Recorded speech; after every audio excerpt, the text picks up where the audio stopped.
Good morning, everyone. Welcome to another edition of Breakfast and Combos. This is episode 007. I just had to Double say O that. Seven, baby. 007, right there. I'm Liberty White, video marketing specialist. And I am T Adeola, digital marketing expert who sits at the intersection of digital marketing media and how it's transitioning business and life. Awesome. And we say this every episode, like we have an amazing episode for you today, but we Fire. have, right, T said, like, oh, so we have two guests today. Mm-hmm. So we're looking forward to just sharing. This May is Mental Health Awareness Month, so we've been having this conversation and wanting to make sure that we bring people on that can speak to that. So the mummy trainer Mel Bridger will be on with us shortly, and then later on in the show we will have Becky Berry, who is a career coach. So T, we broadcast on LinkedIn Live, so why not bring people on that can speak to that audience as well? It's only right. It's only right. That's what they come here for. So we give the people what they want. And anyone who is watching this live, go ahead and give us those hearts on Facebook and any of those likes on LinkedIn and say good morning, because we want to bring you into the conversation with us, and we can pop you up on screen. So be sure to say, hey, what's up? And if you're watching the replay, thank you so much. Go ahead and type replay there below. And this has been an exciting week for both of us, T. Yeah. You've been doing some real life marketing for your upcoming book. Talk to me about that. Yes. So I am in the process of writing my second book, which is called Straight Outta Context: Why Google is No Substitute for College in the Information Age of Fake News and Misinformation. And I have two cover designs. One is teal and one is red. And I asked on my social media channels, which color do people prefer? And the split by platform was very, very interesting. Yeah, Very interesting. let me go Uh, ahead and bring those in for you while you're talking. Appreciate that. So on Facebook and LinkedIn, it was teal by a landslide. It was all teal. However, on IG and Twitter, it was all red. And I Mhm. have my bachelor's in digital marketing from Full Sail University. They have a private Facebook group just for Full Sail people, and that was all red. Right. So then we see that is The that's teal. the teal cover. And Yeah. then I also have a version that's red. And it was just really interesting to see the way that people interacted with the color, because people who liked red, and then we have the red, people who liked red were just like, I like red. Red's my favorite color. And they really responded well to it. But then Right. the other people were like, well, that's aggressive and intense and all these other adjectives. So it was just very, very interesting to see how color affects perception and how color affects mood. And there's a whole branch of marketers, brand experts who deal specifically in color. Like the colors you choose for your website and your brand, it's not a small thing. Right. Like people put a lot of effort into that. And so yeah, the book comes out in October, this Nice. October, and I'm really looking forward to it because it's a conversation I'm very passionate about. Because for those who don't know, there's this whole uncollege movement where people, most prominent of which one being Gary Vaynerchuk, actively tell young people don't go to college. It's a scam. Information is free. Don't do it. And there are certainly arguments to be made for and against higher education, but it's a very nuanced conversation that requires a little bit more context and depth than you typically get in the 30-second soundbite. So that's what I'm attempting to illuminate and bring to the table in the conversation, just from my perspective of, for those who don't know, I was self-taught for a decade, a solid decade. I graduated high school in 2002. but I Mhm. went back for my bachelor's in 2012. Okay. So I spent an entire 10 years and I did it all. I sold Kirby vacuum cleaners door to door. I did every sort of, Mary Kay lotions, potions, and Oh, pyramids. you were I did on all of that. I everything. was hustling. Nice. I was out here getting it. I managed a rapper I went to high school with. My mother wrote a book. I did wholesale real estate. So your man's is out here getting it. And I just finally hit a wall and I decided to go back. So that's what the book is about. But I am not the only soon to be published author on this call. Liberty, you also have a planner that Yeah. you are in the process of publishing. Tell me about that. Oh, man, I'm so first of all, let me say I'm just excited to join the ranks of you, T. And because when we again, I keep Welcome, coming back welcome. to the story of when we met because it was a score event and we're on stage and you had your book out. I was like, I remember just even hearing you speak, much like the folks. We've got so much, and you know what? Thank you everyone for your feedback on this show. So we're almost a month in of, moving the Breakfast and Convo started as a live event series and doing this conversation online. And so thank you so much for the DMs and the messages and the texts. And many people, T, to your saluting you, saying like, yeah, you guys are super smart. Like, and it's a great, I feel like I learned something every time they tune into the show. And good morning, Carolyn. I see you on Facebook. And that is what they're like. Oh, when I met you, I was like, oh, he's a for real marketer. Not the Thank fluff you. Thank stuff, you. but the for real stuff. So now that I'm able to, I run a video marketing agency, Chosen Media, and a lot of times while we work with Marcom professionals, that there are small business owners or small marketing teams or the solo marketing team of one, and they've got to figure out how to get their strategy together. People, you don't always have to sell the idea of video, and especially right now, you don't have to sell the idea of Sell video itself, right. with us doing all this zooming and live and all of that content creation. So the planner is designed to help walk them through, okay, you need to do video. Let's start from the beginning. Let's look at your audience. Let's look at the channels that you need to reach. We have a acronym that we use called CEDAR, which is content, equipment, distribution, analytics, and repeat. So just walking them through how I they can, like that. I like right? that quite a bit. That's spiffy. That is a yo. That's That's hot. it. I dig it. Right. Cedar to grow your video marketing strategy. So last night, the designer sent me the page layouts and everything. And since this is a marketing and technology show I had to go and get another designer. It doesn't always work out Right. on the first try. And so I was excited to share this with you and share this with our viewing audience again, because you've been going through this week of just looking at your cover, trying to figure out which one, doing the A/B testing. I did my A/B testing because the A design did not work. So this is B.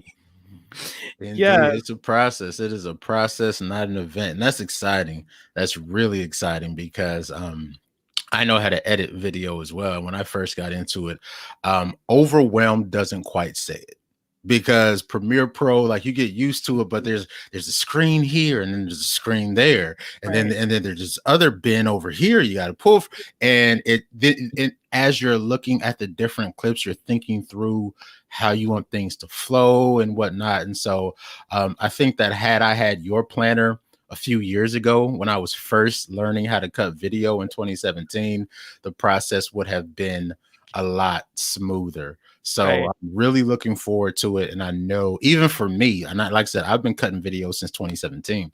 I know that I'm going to learn a lot, and it's really going to help me in the production process. So yay, you.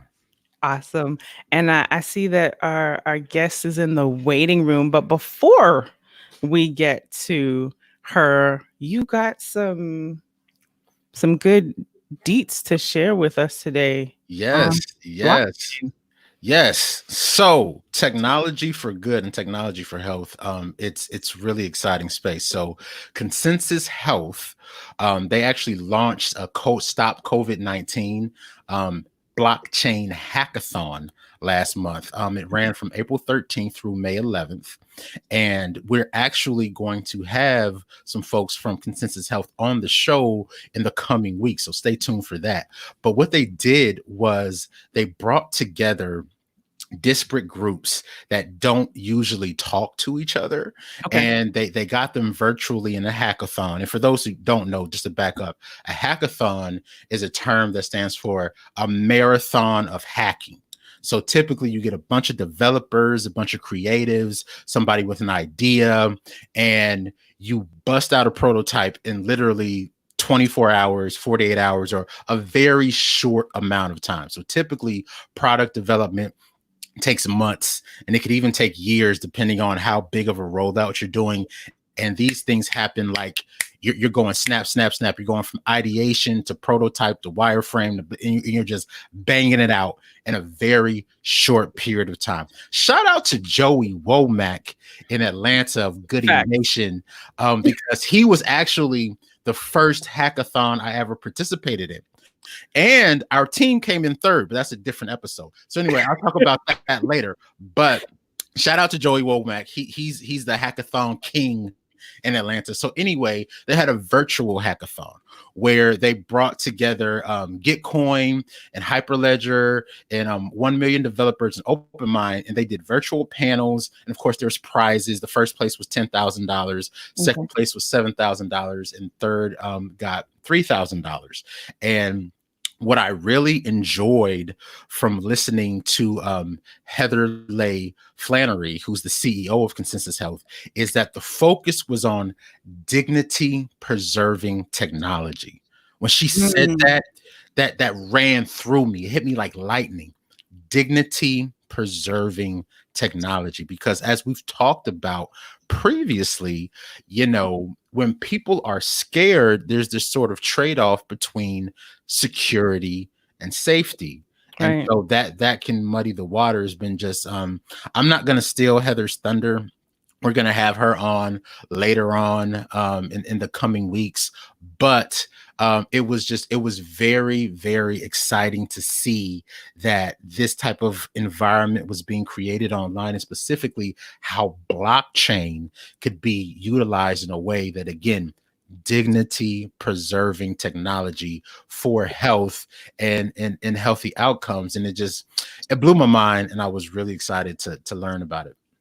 That's awesome. And I love the fact that even, blockchain, when new tech comes out, people typically like jump in, and blockchain was all the rave.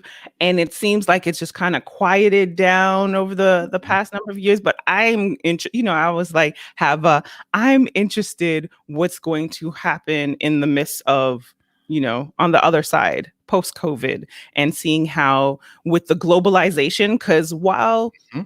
we've always been, it's been a global industry, but it is now, oh, we for real need the world to come together to solve problems, to help each other, and just sharing information, and to see how blockchain might be able to rise in the midst of that. That's just my 2 cents, and inquiring minds want to know.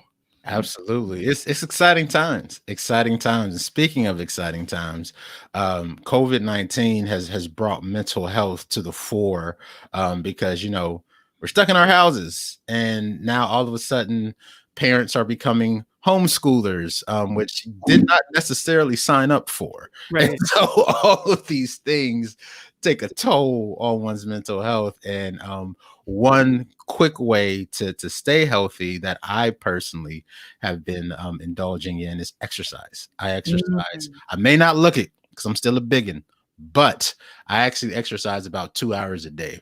I'm a lot less big than I used to be, but I digress. I'm still getting my sexy together, but it is, exercising, taking care of your body is a great way to take care of your mind. So I'm really, really excited to speak with Mel, because she has some really great content to share with us. That's it. And Kudos to you for the segue. All right. Good morning. Good morning. Good morning, Mel. How are you? Morning. Good morning. Can you hear me okay? Yes, we can hear you. Love Awesome. the accent, by the way. I'm a sucker for an accent, and that just it does it for me. What can I say? It does it for me. That's nice to hear, but the looks, they run in the family, apparently. There it is. There it is. And for those of you who are watching who have not seen Mel at all across social, I don't know how, but you're meeting her this morning. She's also my cousin as well. So, Mel, where are you hailing from this morning? So it's lunchtime here now. I am in Birmingham in the UK.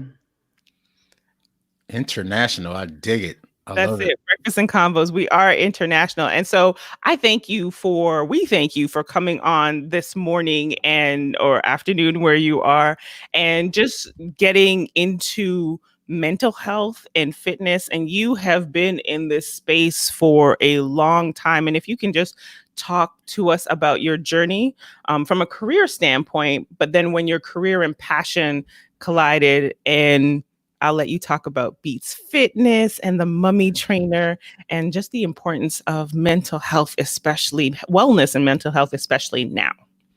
I will do my best not to waffle. So I moved into the fitness, dance and fitness industry in 1999. So it's 21 years now. I know I don't look old enough to have been in the industry that long.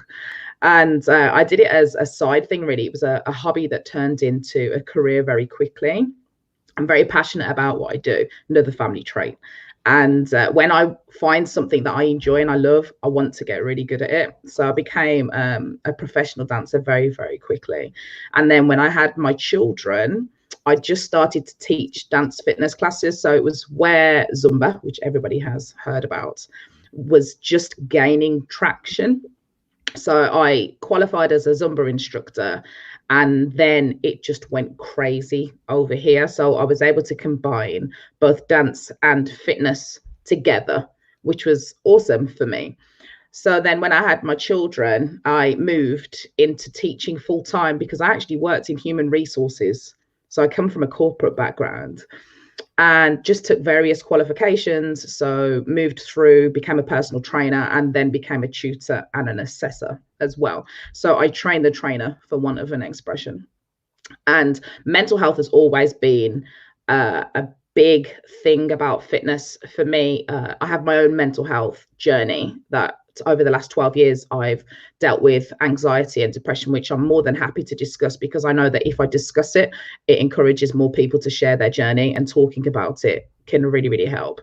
So I was on and off medication for about a decade, and then just really found that exercise benefited me more, and I was able to control my anxiety through fitness and looking after myself. And I'm a big advocate for fitness and mental health because there are proven benefits that fitness can actually, I'm using the word benefit constantly here, but it can actually improve your mental health. The statistics out there, you can have a look at.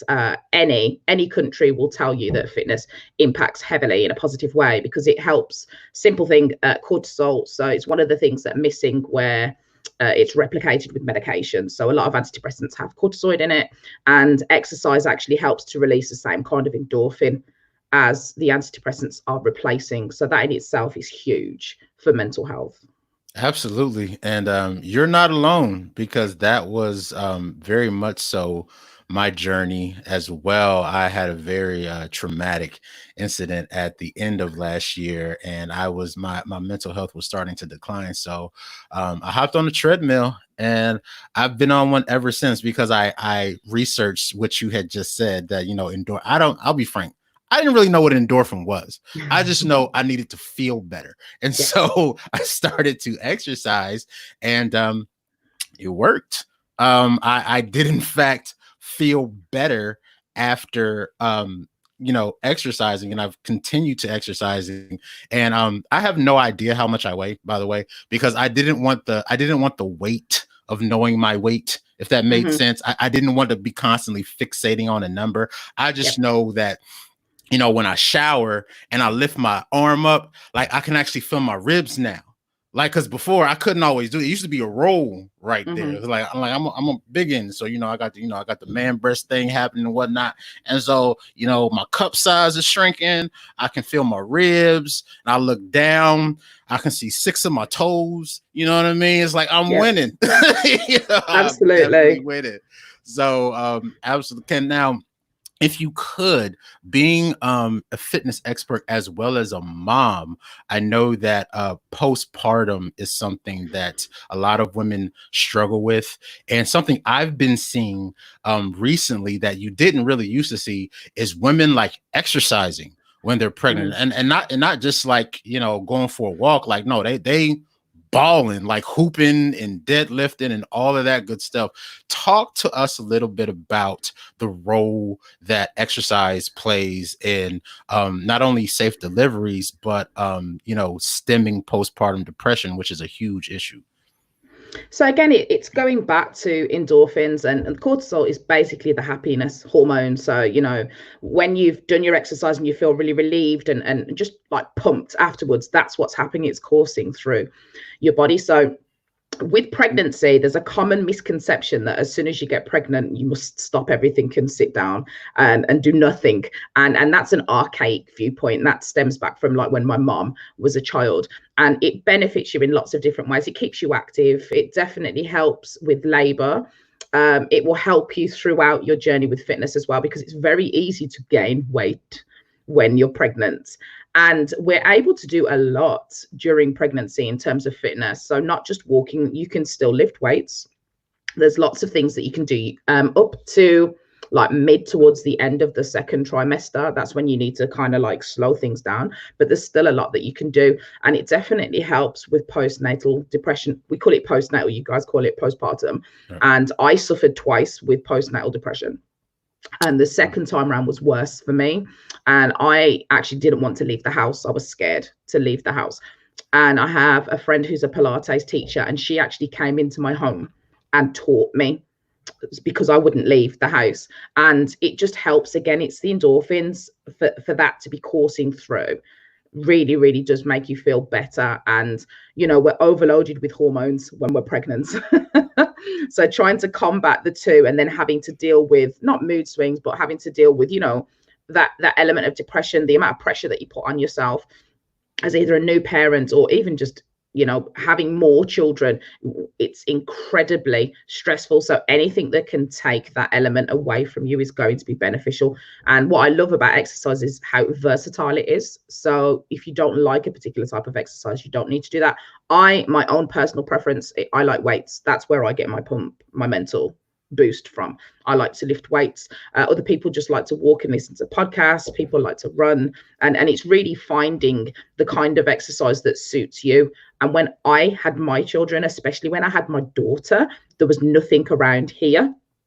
I was not quite heavily into the fitness industry then, and the reason why I became a personal trainer and ended up being called the mummy trainer was because I couldn't find enough information for me to be able to exercise safely, because that's one of the biggest concerns when you're pregnant, is that you want to know that whatever you're doing, you're not impacting yourself or your child first and foremost.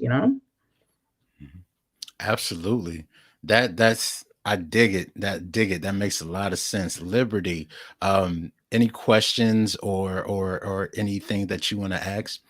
Oh, yes, most definitely. Just in the fact that now you are also, not only are you a mom, a wife, a mom. Okay, first of all, I've had to reframe this as well. A woman, first of all, a mom, a wife, but you also, and an entrepreneur, a serial entrepreneur, but you also create content.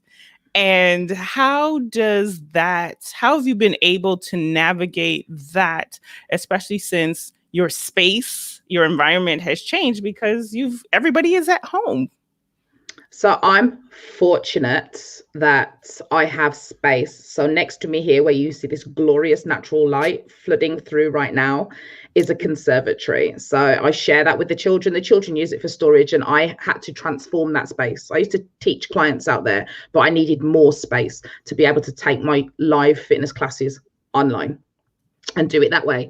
With regards to creating content, I'll be honest with you, it was kind of like on the Tuesday, I realized I was going to have to shut my business down.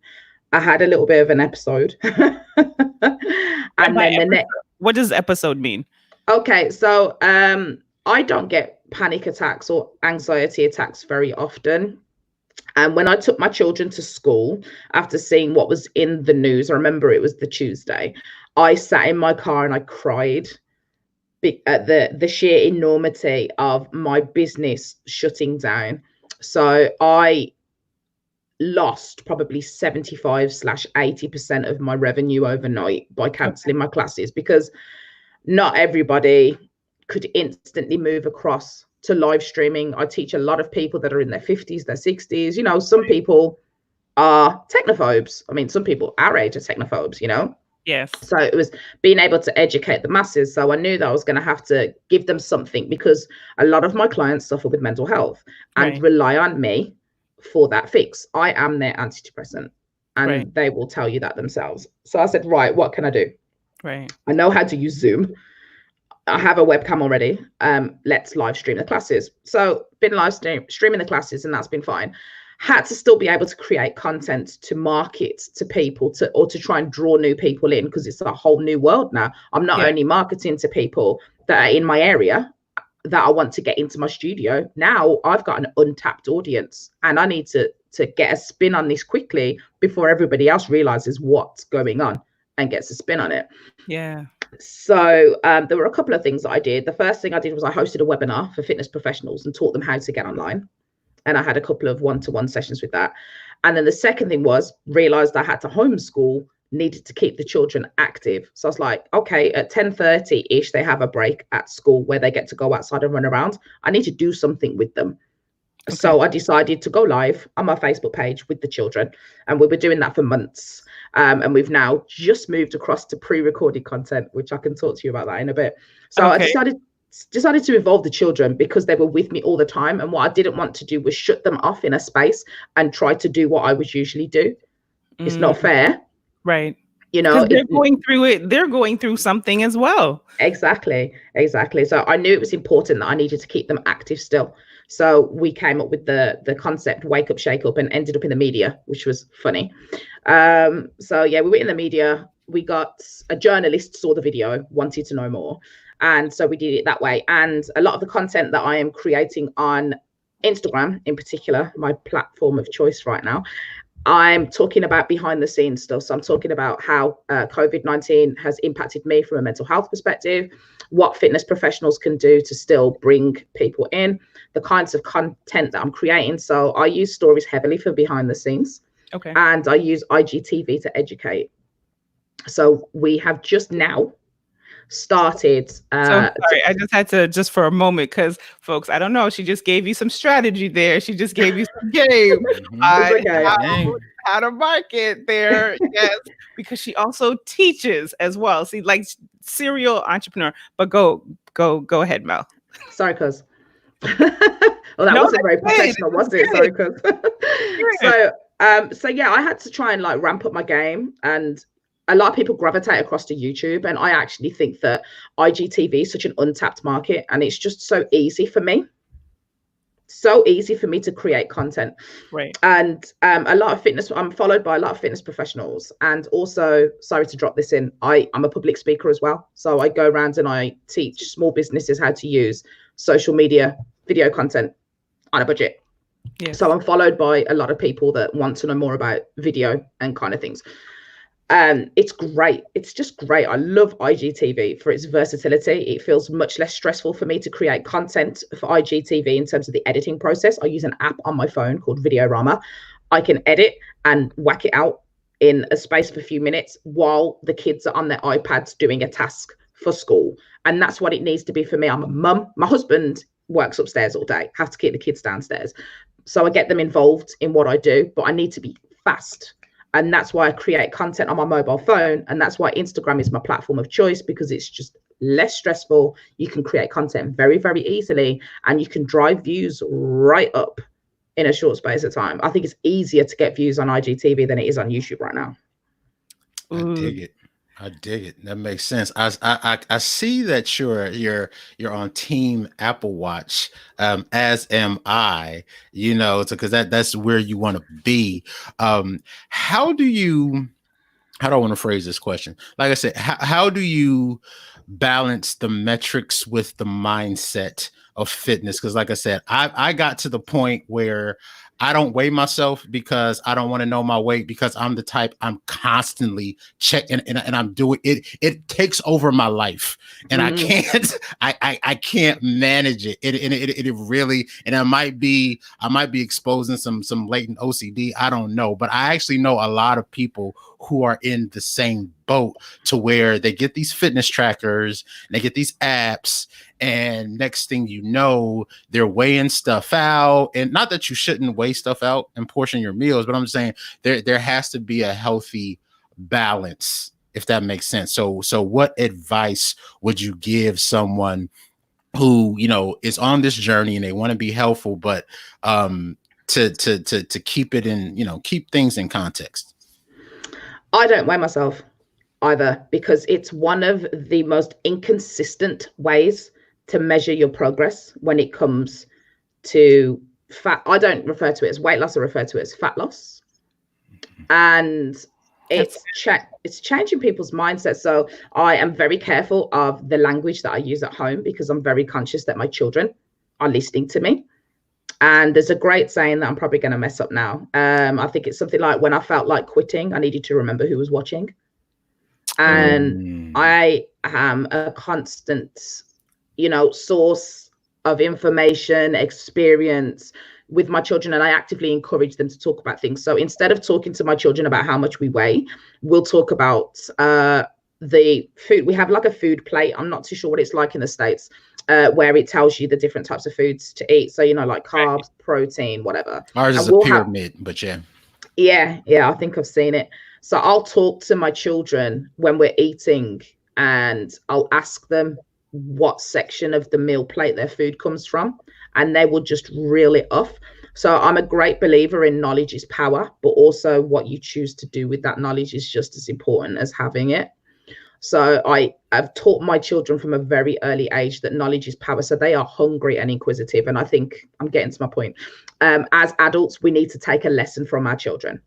We seem to have lost that element of inquisitiveness. And I think it's important, because there's a lot of speculation going on right now. And you know, facts, my husband would love me for this. He's a data analysis, Liberty knows this already. So he's all about the data. So facts, you can't argue with facts. Okay, so with evidence, with facts that have been evidence-based, proven. So it's proven that if you are in a calorie deficit, so if you eat less than you burn off, because calories, it's a unit of energy. Let's, you know, the more you educate, the safer you feel in your knowledge. So then jumping on and off of the scales kind of doesn't really make sense anymore, you know? So it's about educating yourself, and you go, right, okay, so what kinds of foods make me feel bad if I'm bringing it right back? What kinds of foods make me feel good? So I always feel better if I eat plenty of protein, vegetable, and I'm gluten intolerant anyway, so I can't eat a lot of bread, or I can't eat it at all. And the gluten stuff tastes horrible. So, you know, it's just educating yourself about the kinds of foods. And I don't weigh out my foods either. It's like a handful of this, or like something that's tangible, something that my children can understand. So if I can explain it in the terms that my children can get it, then it's easier to translate across to other people, if that makes sense. So I'll always talk to, and it's completely different. Like for myself and Liberty, to you, it's going to be completely different, because there's going to be times throughout the month where we're going to feel heavier, we're going to have water retention, we're going to feel bloated, we're not going to be in the mindset where we want to work out, or if we do work out, we don't have the same cortisol boost, and that's all to do with our hormones. So I'll always say to women, I don't know why you're weighing yourself every day or weighing yourself every week, because you know when it's that time, the scales aren't going to mean anything to you anyway. You need to have a closer look at your hormones and see how the spikes work across the month, and it just brings it all back to education. The more you know, the better decisions you can make.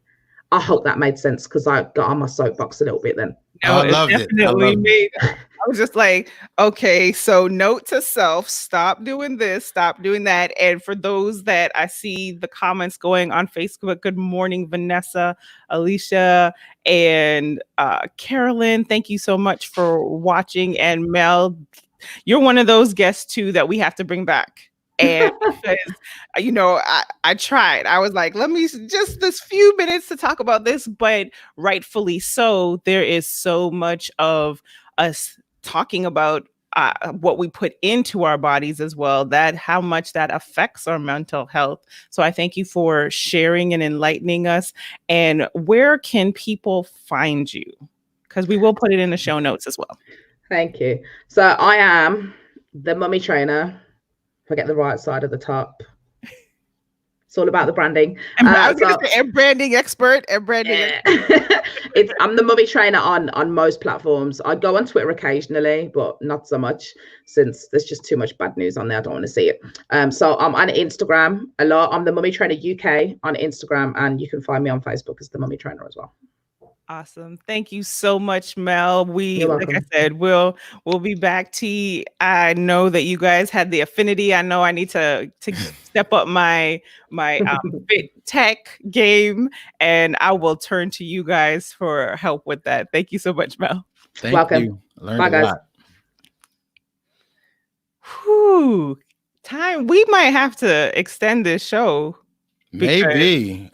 She brought it, and I loved it because, like I said, I'm glad to know that I'm not the only one who just refuses to weigh myself, but the way that she broke it down made a lot more sense than me just being like, I'm scared, I don't want to see it. So yeah, that was an amazing conversation. I personally learned a lot.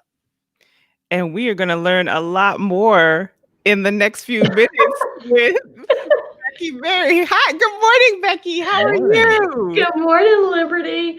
Oh my gosh, it says be ready, and I'm like, wait. Well, that's the beauty of live production, but you are always ready, because I've watched some of your lives as well, but I want to introduce you to everybody who is watching. And T and I are so happy that you are able to join us this morning, Becky.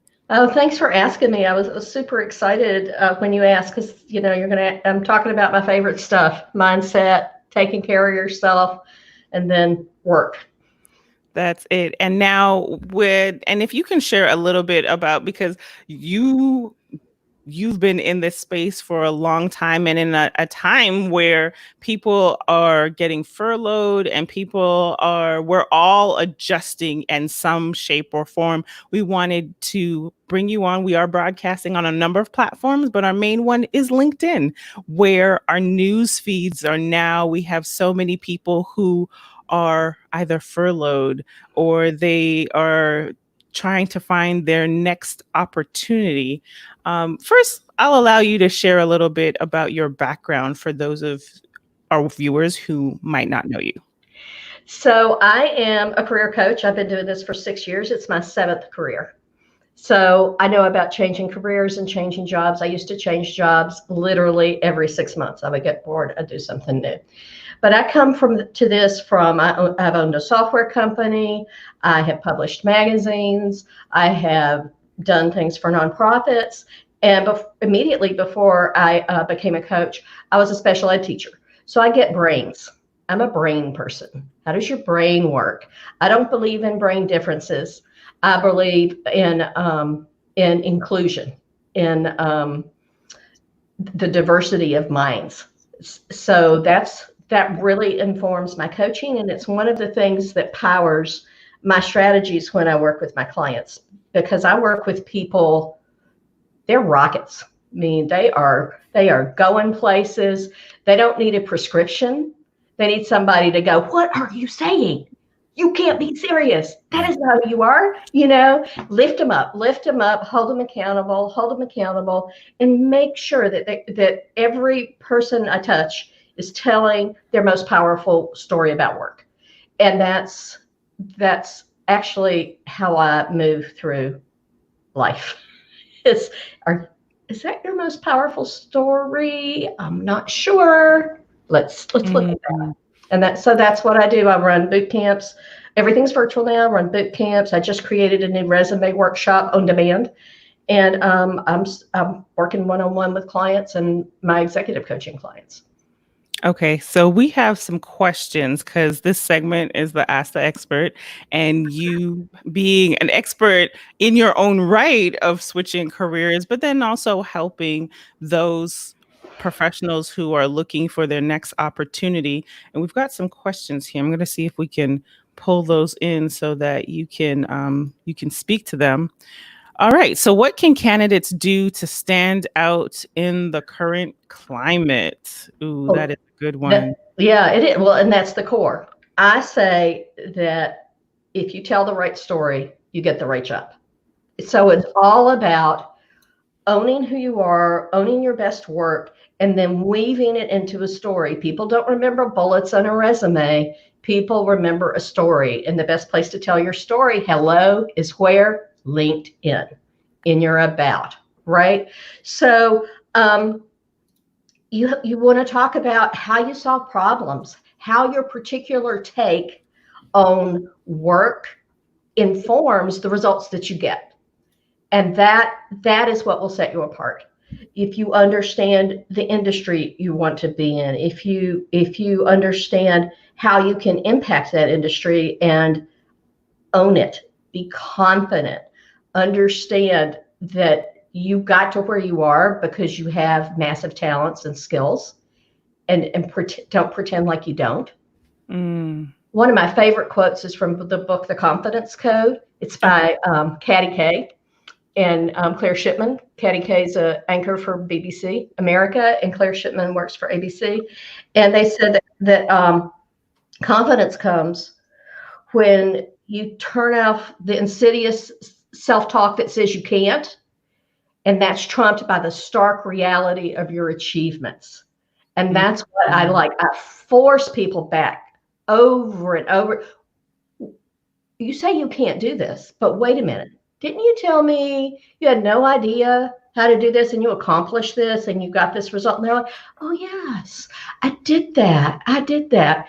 And that's the way to stand out, is to like look at that reality, not the noise in your head, not the noise in society, not that you got, these days, if you got laid off, it has nothing to do with you. It has nothing to do with your work.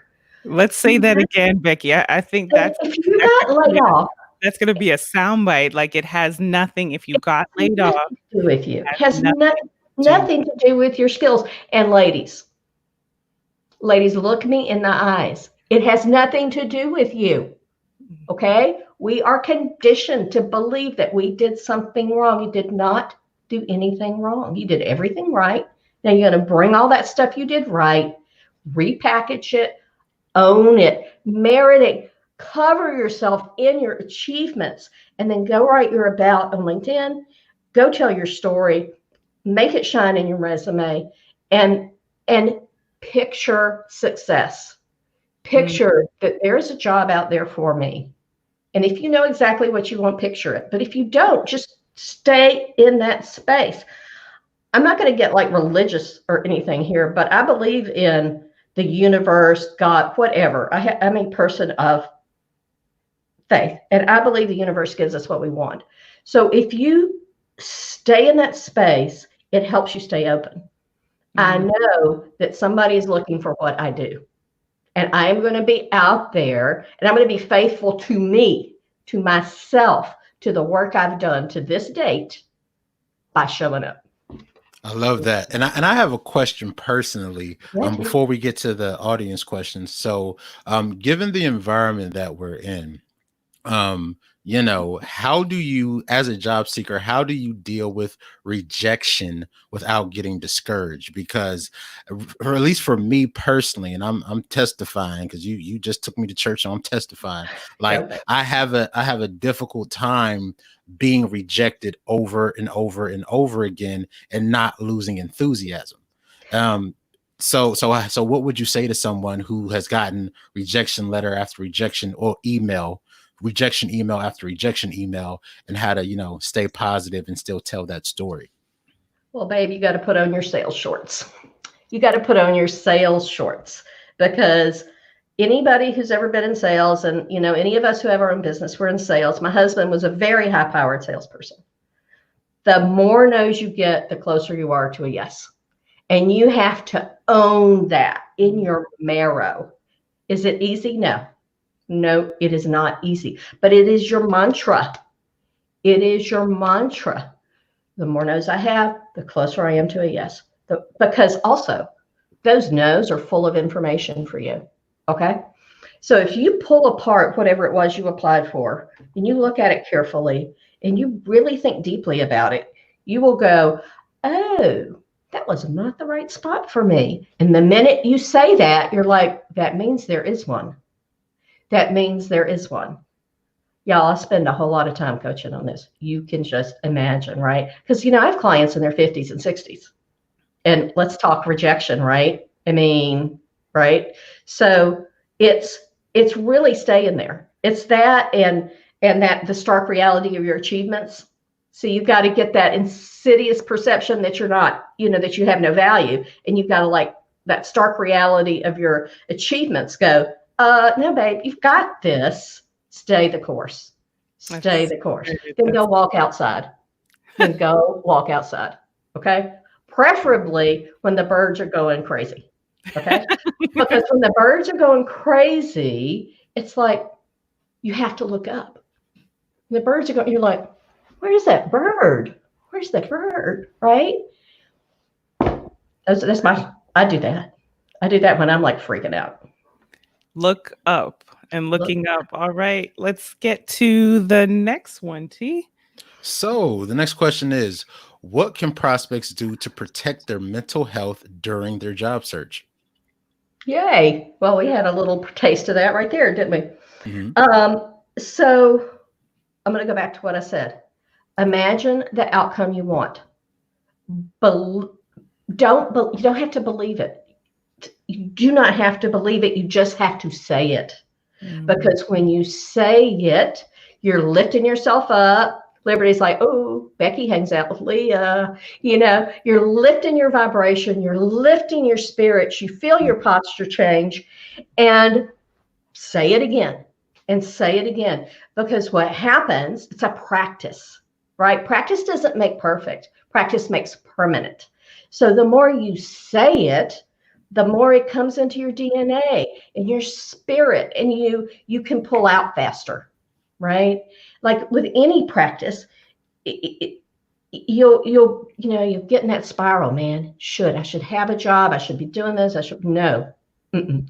When you hear the first should in your brain, that's when you start. You're like, breathe. It's out there. It's out there. I know it's out there. I believe it. I'm worthy. I'm going to find it. And so you breathe in that I'm worth it. And you breathe out, I can't do this. And you breathe in, I'm worth it. It's out there. And you breathe out, I can't do this. And then 20 minutes later, when the shoulds come back, because y'all, they come. It's real. Yes. It's real. But that's your red flag. Should. Just, no, don't do that. The other thing is, like I said, is go outside. Go, if you can can I just tell you, dear universe, thank you for sending us a pandemic in the spring. Can I just say that? Because who wants to go outside when it's 6 inches of snow, or in Atlanta, it's like raining buckets. But it is spring, y'all. Walk outside, look at the green trees, touch a tree if you can. Do the whole thing. Just breathe in and breathe it. Ground yourself, right? Ground yourself in the energy that's the positive, growing energy that's around us, the energy of growth, and then connect with your friends. If you need to do 116 Zoom calls in one day to see the girls, do it. Do it. I like that. You popped in, and you must have seen these questions flying around on LinkedIn, because our last one is that very much that. How can family and friends support job seekers at this time? All righty. Number one, 2, 3, 4, 5, 6, 200. Do not ask how it's going. Do not ask anything that gives any pressure at all. All you say is, want to take a walk? Can I call you? Will you talk to me on your walk? That's all you do. And please, please, sweet baby Jesus, please do not say you have to apply for this job. I cannot tell you how many clients I have who have been in careers for 20 years because their girlfriend said, this is the job for you. And it was 100% wrong. Wow. And they come to me and they're like, I have been doing this for 20 years. And I look at this job, I'm like, what are you? Do not do that. Your job is moral support. Your job is, if it's a girlfriend and you know, it's a air 5. Oh, I came up with a new hug, y'all. It's you bump butts because there's no hands. You're not breathing. And see, I'm a touch Liberty knows this. I am a touch person. So I did this with my mom on Mother's Day because I'd had it. I'm like, Mom, back up to me. So airs go in the opposite ways, you know, just give them that. And please don't ask them how it's going. Do not, if they volunteer, you talk to them. If they're down in the dumps, go, I can't even imagine. Do not say you can imagine because you cannot. Okay. Yeah. Unless you're in the same boat and you go, me too.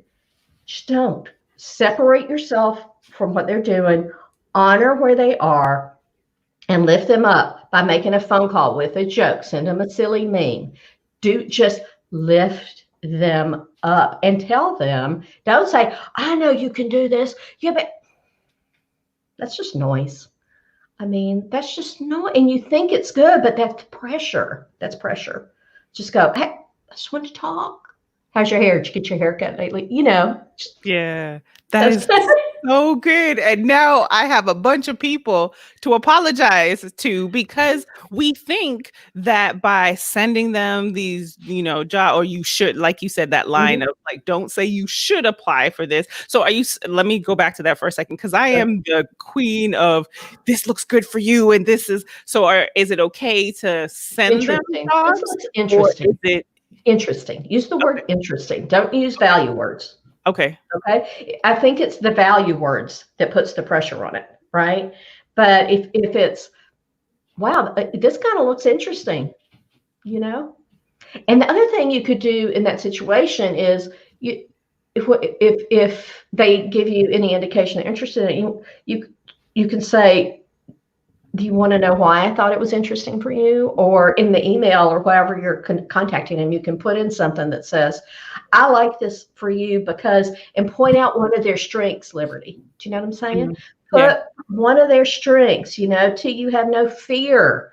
And this is a big job and you're a big picture, big job kind of guy. So I can see you in this because he can't, right? T, when somebody sends you something and it's like the 267th job, you're like, Lord, y'all just leave me alone. Right.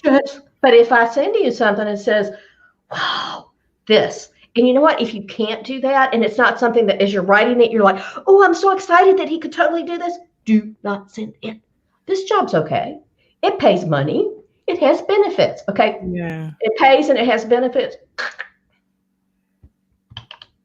That is so good, Becky. Thank you so much for just helping to even, I'm so glad that last question came in because we do see our family and our friends. And again, because we're on LinkedIn, you just see all these people who week after week, something has changed in their career and just, okay, so what can we do? So for us, it's bringing people like you on that can speak to them and speak to us as their support system. But all of your responses, like T's the one who goes in and he breaks down and chops us up. So you got some work. Yeah. Your energy was contagious. Loved it. Loved every bit of it. And practice makes permanent. Dig it. That's a hashtag. It's a long hashtag, but it's a good hashtag. It's a good one. I tend to have long hashtags. There are some out there. Becky, thank you so much. And again, you are one that we will bring back. I'm loving this Ask the Expert section because it will help people to, specifically there's some people that I see that are joining us again. Thank you folks for coming in on the tail end. We are gonna run because this has been like you said, this is show jam packed. 007 did not disappoint. That's it. Thank you, Becky. Oh, can I tell them where to find me? Yes, Quick? you can. Okay. If you want to find me anywhere on the planet, you type in Becky Berry Coach, and there I am. Facebook, LinkedIn, Instagram. BeckyBerryCoach.com is my website. My email is Becky@BeckyBerryCoach.com. So, and I'm kicking off a new set of those Tell the Right Story, Get the Right Job resume workshops. So, information will be on my website. So important. And we're going to have your information in the show notes. So when people click that, they'll be able to go directly. And I love that tell the right story. Story is important. Thank you so much, Becky Berry. Thank you. Thanks, Liberty. Thanks, T. Thank you. All right, T. So we are 007 was double the extra time. Yeah, and it was worth it. It was so worth it. The experience that I've gotten from co-hosting the show, I can't talk highly enough about it, because every time we talk to someone, it's just, it's a journey. And speaking of journeys, we have a few jobs that we've pulled up for anyone who is still on their journey. That we'd like to share with you guys before we get out of here. Yeah, we probably have time for one, folks. So if we're gonna have to double up next week. But yeah, T, thank you for reminding, because I was like, no worries at all. So Express in Columbus, Ohio. Most of my jobs come from Ohio because that's the state I live in. But they are looking for a content strategy specialist. So if you are someone like myself and you dig content marketing, content strategy, then this job would be a very good fit for you. There are a lot of brands that household names that you would be familiar with, but are under this Express label that, take a look at it, see if it's a fit for you. And the great thing about LinkedIn in specific is that, it will recommend similar jobs like this. So even if you don't live in Ohio, then it will recommend jobs in your neck of the woods, which are similar to this. So content strategy is something that's up my alley. And if you're watching this podcast, probably up your alley too. So take a look at it, and good luck. There it is. Thank you, T, for pulling that up for us. And that's it. So on Thursdays, this is what we make sure that we bring you the jobs. We brought you the job coach, career coach with Becky Berry. We had Mel Bridger, the mummy trainer, all the way from across the pond. You knew I had to pull something, some kind of reference in. And thank you so much again for watching us. We will catch you next week, Tuesday and Thursday, at 7:15 a.m. Eastern Standard Time, since we are international, T. That's right. Eastern Standard Time. See you in the morning. Have a wonderful week, and can't wait to talk to you again. Bye-bye.